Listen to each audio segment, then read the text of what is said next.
En compagnie de la première ministre, chef du gouvernement Judith Suminwa, le gouverneur de province du Congo central, Grace Kwanga Maswangi Bilolo, a pris part active le dimanche 1er septembre 2024 au culte d'action de grâce du jubilé des diamants consacrant les 75 ans d'existence de la paroisse Notre-Dame de Fatima de Luozi. Ce fut l'occasion pour le chef de l'exécutif provincial de rappeler aux uns et aux autres les efforts que de cette consentir le chef de l'État Félix-Antoine Tshisekedi Tshilombo pour la restauration de la paix en RDC, tout en assurant les soutiens indéfectibles du gouvernement provincial à travers des actions à impact visible visant le développement de la province. Je rassure l'Église d'une franche collaboration dans un partenariat sans faille pour n'aménager aucun effort dans le soutien à réserver aux projets de développement à impact social.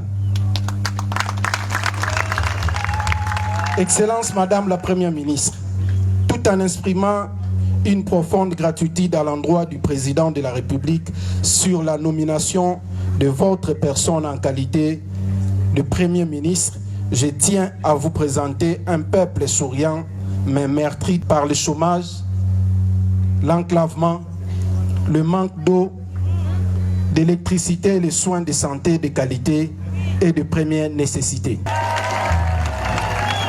Vos fonctions de Premier ministre donnent un regain d'espoir à tout un peuple. Cependant, l'hôte du gouverneur, Grace Kwanga Maswangi Bilolo, la chef de l'exécutif national, n'a recommandé que l'union de cœur, gage d'un développement durable. Nous devons tous être unis par cet amour, cette fraternité que nous démontre aujourd'hui ce rassemblement au niveau de l'Église catholique, au niveau de la paroisse de Notre-Dame de Fatima. Nous devons tous démontrer que ce n'est pas en vain que nous croyons. Si nous croyons, nous devons créer l'amour autour de nous. Nous ne pouvons pas laisser les dissensions nous séparer.